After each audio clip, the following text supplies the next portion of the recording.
And you didn't have to ever go to a store. All you need to make this boat is a knife and maybe an axe.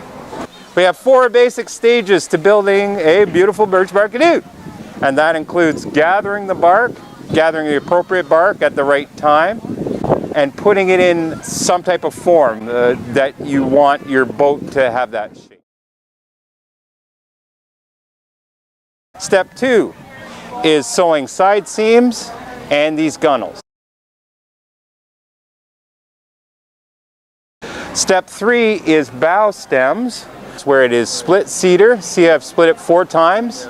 That cedar root and wrap that around there and let it dry into position. That gets sewn right into the bark, so it makes a really strong bow stem. That gets supported by another bow plate, right, that takes the top weight and pinches the bottom. That sucker gets in there, okay? So our step 3 is bow stems and ribs. Step 4, dry out your boat and put the gum on it. And float it. That's about it.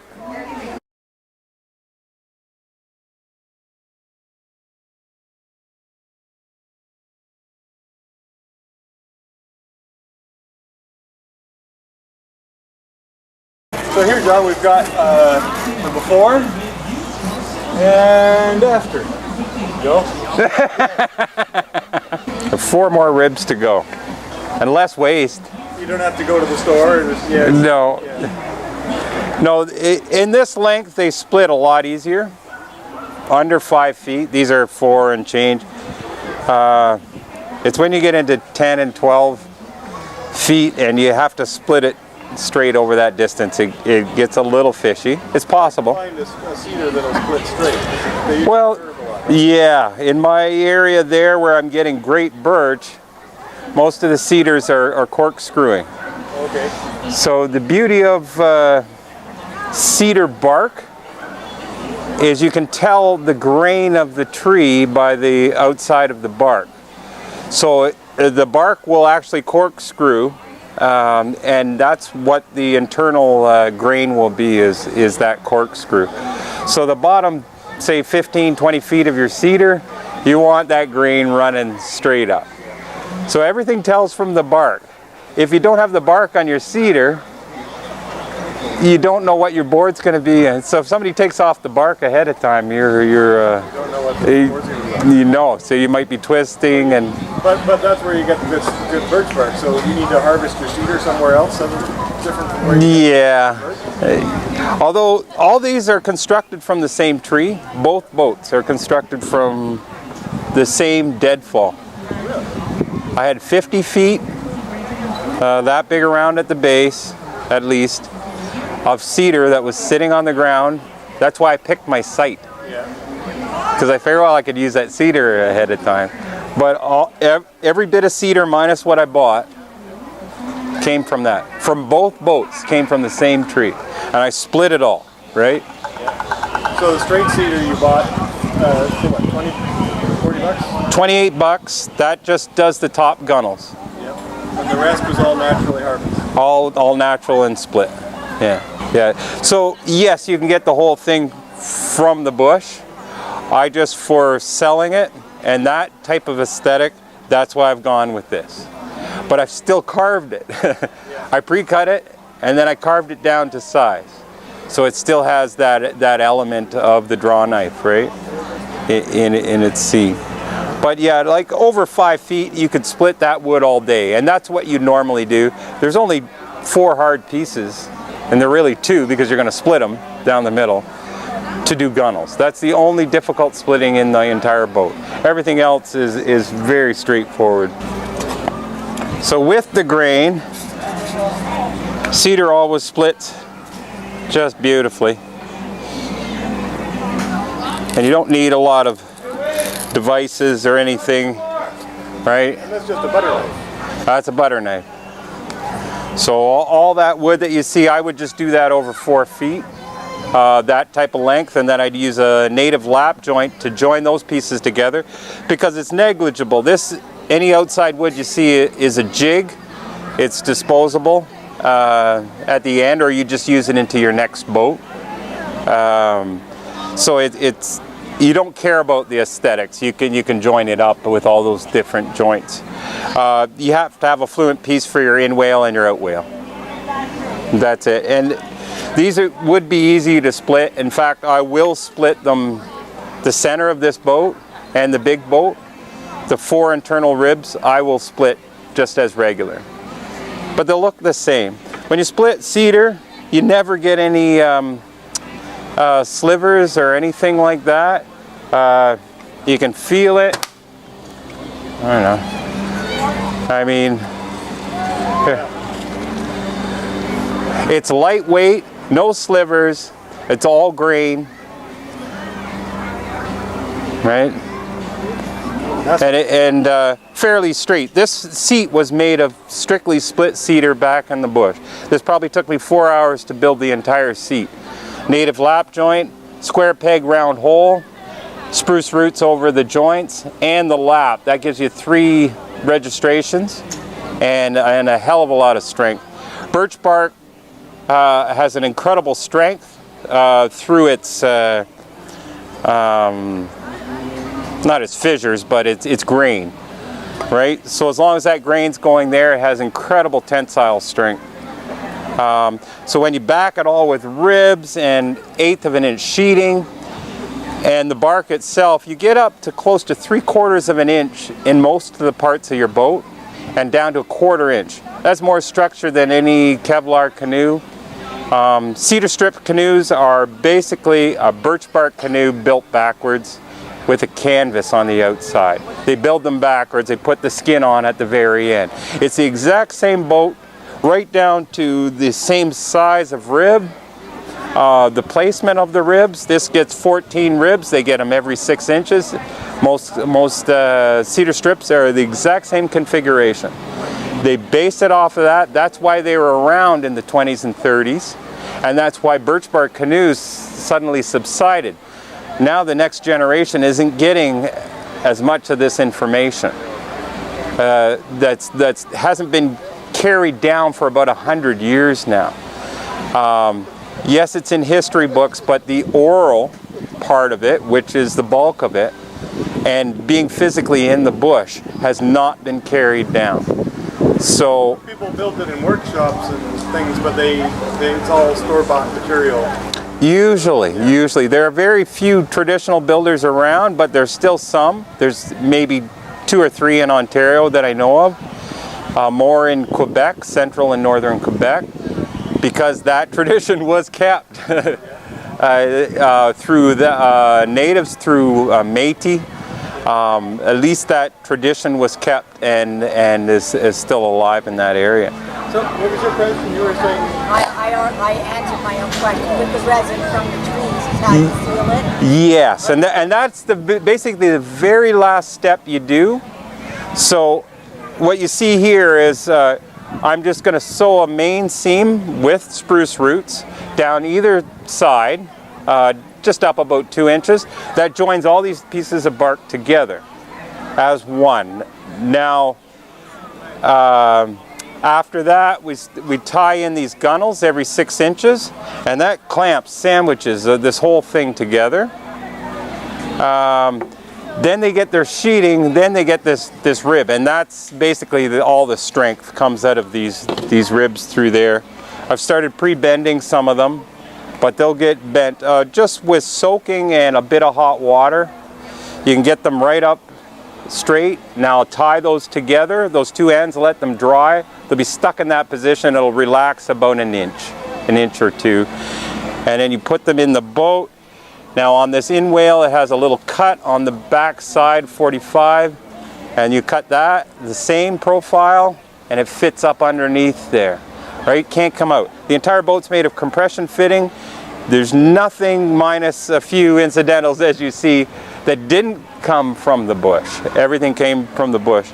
You make all your own wooden nails. You make all your own lashings. All from cedar, everything from cedar? Everything from cedar. Bark is the only thing that's birch on here. And for roots to do all your lashing, you can see my lashing here, has been made with spruce roots or fir roots. Basically, you want that for the strength. If you use pine roots, it's a great flexible root, but pine, it doesn't have that tensile strength. So once we get up, here's a a spruce root. This was a fir root, but it was huge. So I skin them, and then you split them down the middle. Now you've got 2 cords for one. You have to do them when they're wet, eh? When they're wet. So this one's a bit dry, so I'm not going to split it. This was a larger fir root, which I was able to split into 4. So now I got 4 lashings out of that same root. It's still flexible, right? It still has wetness to it. For tying these gunnels, they do have a traditional tie.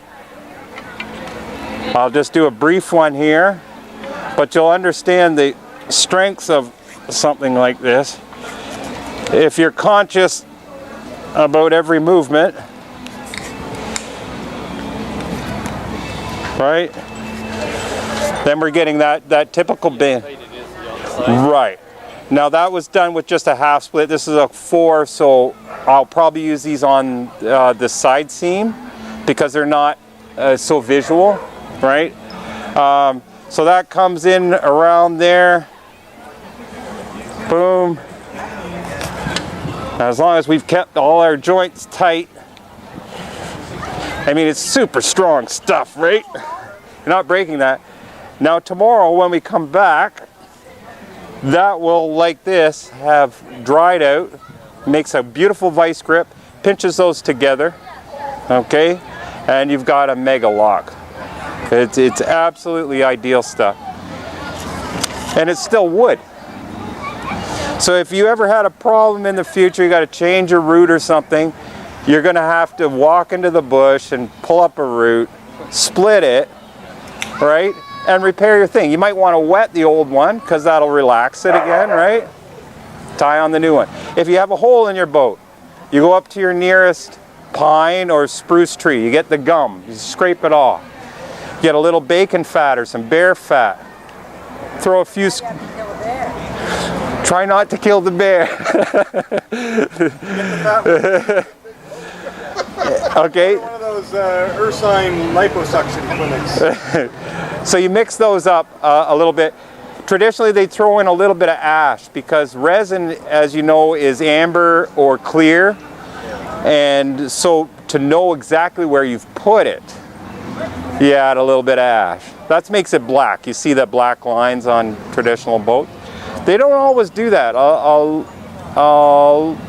of Ojibwe groups will just use the pine resin, which is a little bit more amber, a little bit more translucent. I think it looks better, as an aesthetic.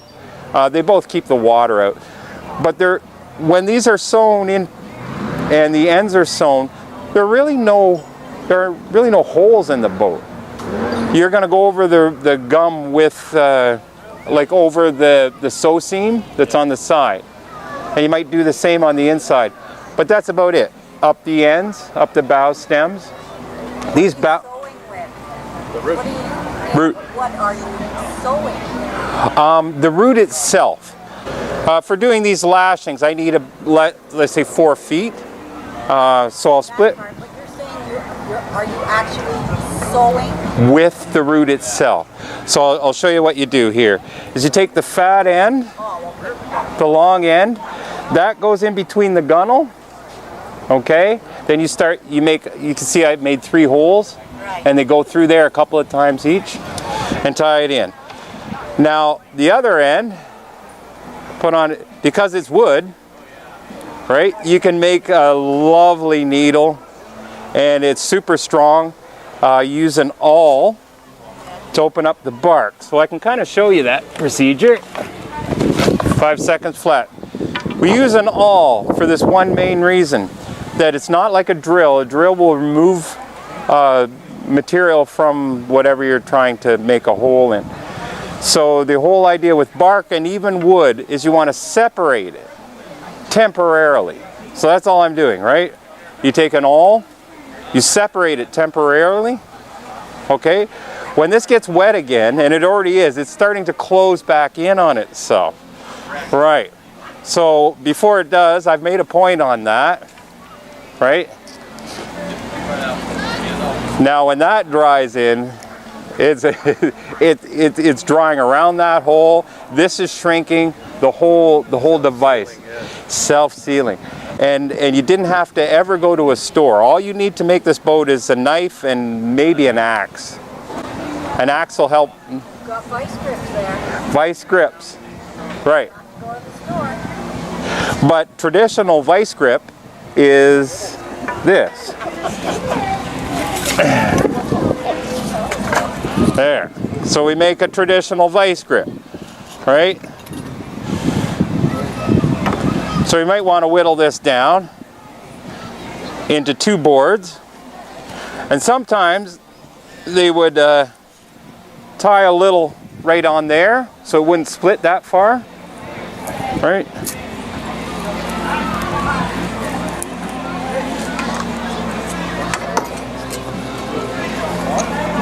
Now this is a traditional vice grip. I'll just make a brief one. But you get that concept there. So when you're making your, let's say your bow stems, we can pinch these 2 pieces of bark together, utilizing that. They would sometimes use them along here, right, to pin these. There's your vice grip. So I just use that ahead of time, like it was on here, right? Tied it, and then this shrunk and made it even tighter than a vice grip could, and then you just move to the next one. So yes, I am using 4 clamps in the whole sucker, but traditionally that's exactly what you would do right there. Kind of keep things all nice and happy. So we have 4 basic stages to building a beautiful birch bark canoe. First stage is bark, and that includes gathering the bark, gathering the appropriate bark at the right time, and putting it in some type of form that you want your boat to have that shape. So you do have to split a bit of cedar to make up these side pieces in order to hold the bark together. They get pinched in at the ends, and everything's compression fitting. As soon as you separate it, you'll basically have your basic shape. That's step 1. Step 2 is sewing side seams and these gunnels. I'm right in step 2, but it won't take me long. As long as I have roots, I can buzz through that quite quickly. Step 3 is bow stems, which we see here. I don't know if I can get it out of there, but that's a manufactured piece where it is split cedar. See, I've split it 4 times, and then it's a cold bend, and when they're split 4 times, then they'll bend a lot better. I grab basically cedar, I think that's cedar root, and wrap that around there and let it dry into position. That gets sewn right into the bark, so it makes a really strong bow stem on that end. It'll be hidden right inside. You can see the pins here. Okay, so that gets sewn right in there. It's an actual fixture. That gets supported by another bow plate, right? That takes the top weight and pinches the bottom. That sucker gets in there, okay? So our step 3 is bow stems and ribs. So I'm already prepping myself for next week. I've got to do 14 ribs. You're going to do a couple of extra in case a couple break. But basically this is the basic shape of a rib. You can see I've been making a bunch here, but there's your basic shape of a rib. And it's narrow at the ends because you want it to fit up in between these. And when they're cut off, they get cut off on a little angle, and that angle fits up underneath this gunnel. So that is basically step 3. Is inserting the bow stems, the ribs, and that sheeting. Making those, inserting them. Step 4, dry out your boat and put the gum on it.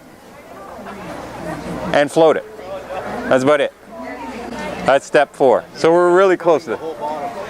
No, just where you've sewn spruce roots on the bark. Not on the gunnels. You'll never gum that because water will never get up to that height. But what we want to do is this gets all sewn in at the ends, and that side seam, and those are the only holes that we're actually putting in the boat below the water line. So you want to seal those up, and you can seal them up from the inside or the outside. Now bark is wonderful stuff, but if it gets funky on you and it has a mind of its own, it also has a memory, but if it has a mind of its own, like here, that's basically from the sun, you can get around that by just putting some hot water on it, right? Indoors, if you're working on it indoors, you can use a heat gun. Just heat it up a little bit and this will pry right up. If you just have cold water, you need time, right? So I generally am standing this bark up on the end with just wet with cold water. But to speed up the processes, we just use a bit of hot water. Same thing you'd be doing on the ribs to bend them. You only have about a 2-minute window, and then it's too cool, right? So you're not flexing anything after that. When's the best time to harvest the bark? Beautiful question. Thank you. What is your name? Bob. Bob, I'm John. That's my favorite. Okay, for harvesting bark. Now I'm probably the best bark harvester in Orillia. I don't know if that means much. It means a lot to me, because I try a lot. That's all that matters. Yeah. Birch bark, white birch. Keep that in mind. We're not looking for yellow birch, we're looking for pure white birch. Is best harvested in June, end of May, last week of May to the end of June. For this one main reason, the sap is still running up the tree. Okay? Sap runs just on the inside of that bark. Remember, the bark's inside out now. So that's what the pith of the tree is touching that. So there's a lot of water in there. So the bark is a little loosey-goosey in June only, like in the spring, end of May, June. That doesn't mean you can't harvest bark the rest of the season. You just have to be aware of a few more things. In August, if you're trying to pull a bark off, you might be there all day and it's going to be tough. But then we differentiate between the two different types of trees. So let's call them male and female. A male tree is more angular. It looks like it's trying to burst out of its bark. We want to utilize that fact in the middle of the summer if you still need bark. Because if you go up to a male tree that's wanting to get out of its bark, you can tell, right? Limbs or whatever, it might be a little more angular than a straight female tree. I go up to those in August, because as soon as I cut it down, I can hear the tree. It's already wanting to pop out of its bark. I go around the bottom circumference up a couple of feet so the snow level and the bugs don't get in it, and I leave the tree standing fully. Traditionally, you'd go up 18 feet or 12 feet. I go up 6 feet. I really want to not use as much bark as as possible on a tree. So I scribe that line down there. I put in a 45. I get my axe and I work the bark around it. So yeah, in August you really kind of want an angular male tree. If you get a female which has a softer complexion, a more content in her skin, it won't come off in August. But in June, it'll pop right off and you have the most beautiful bark. So the best bark is really a female bark. It's just, it has to be harvested in June. Are you going to float this boat? Oh, you bet. You bet. This will be floating in a couple of weeks. It's a canoe then? Yeah. This is the smallest canoe you'd ever want to make, but it will hold one person. You line the inside of it with cedar? Well, yes, it's already started that way. So we line it with these cedar planks. Okay, they're only 1/8 of an inch. Then these ribs get bent. So you have birch bark. Then you've got this running this way, cedar sheeting they call it. Then you have a rib that's pushing up against that and tucked underneath there so it can't get out. So all those opposing pressures, I had a father-in-law in Nova Scotia, and he lived not far from a furniture factory, and they used to need their planks white, right? So he got the cedar stripping off the edge. Right. He used to use carpenter's glue, and he had a jig, and he used to make cedar strip canoes out of these pieces. Beautiful. And, Just that. And then he'd take there's no waste, eh? and then so carpenter glue and the jig and the cedar was waterproof, but Right. then he covered it with clear Fiberglass, yeah.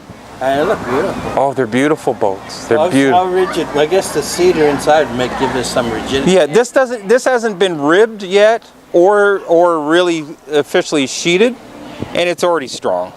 How much you sell these for? The little short ones will be $4 grand or $4,500 with a layer of fiberglass, like you were just talking. Fiberglass on.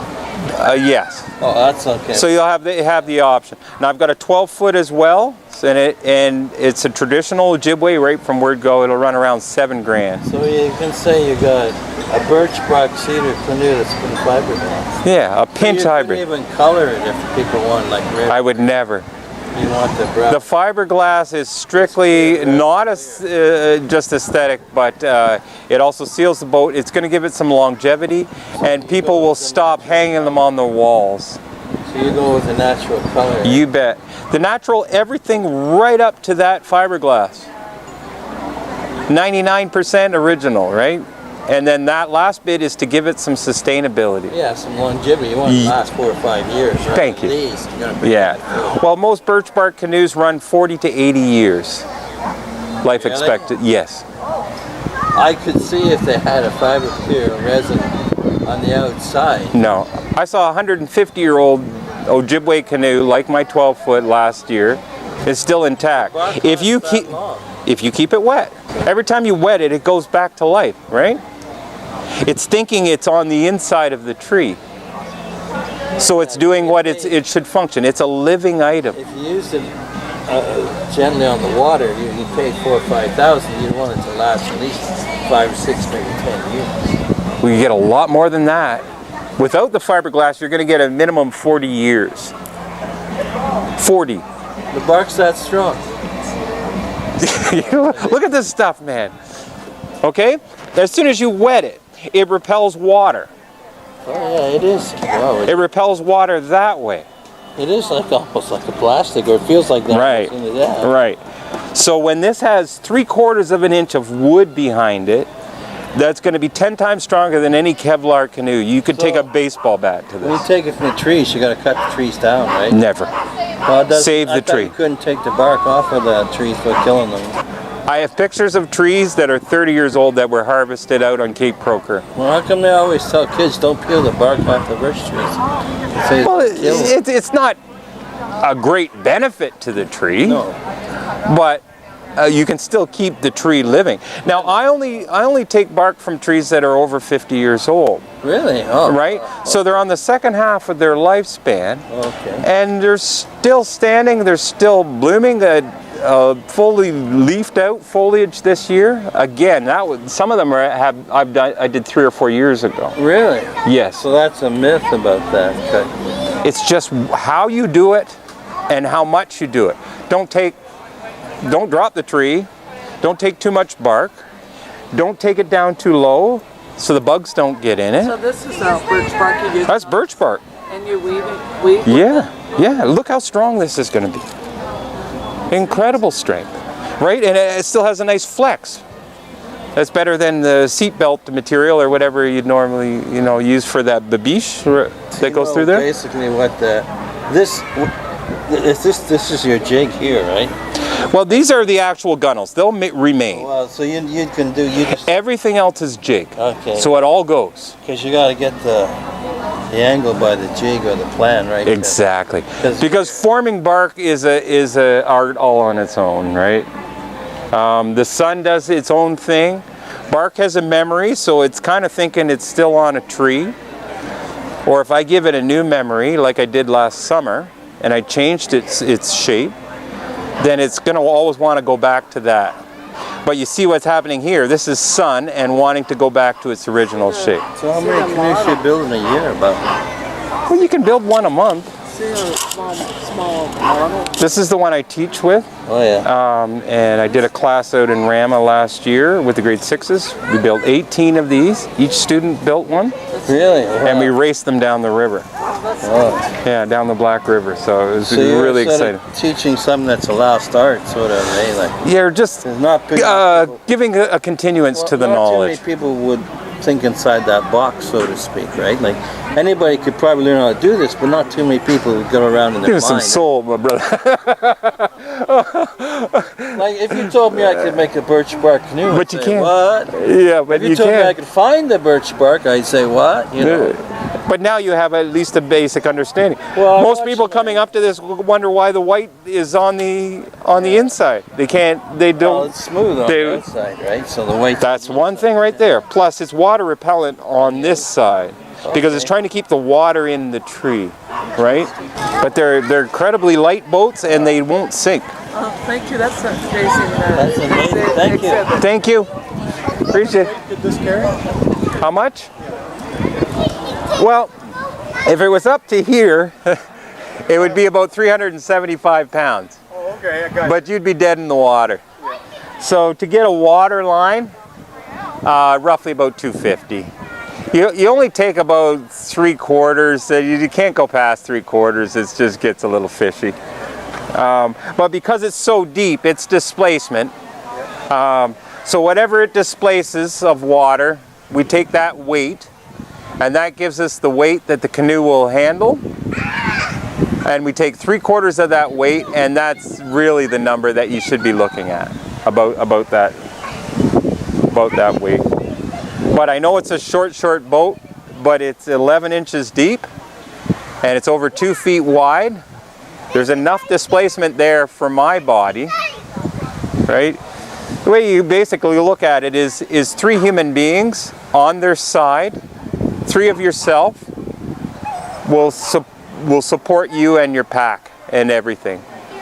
That's a good water line. So if I can lay on my side 3 times in this boat, and that pretty much gives you a rough estimate of what the volume. Yeah, strictly volume. But you're still taking 3/4 of that to make up an appropriate water line. Because it has holes that run all the way along anyway. You don't want to ever load your boat down that deep. It would be a waste of time. But and the overall weight of this boat will probably run in about just 30 to 34 pounds.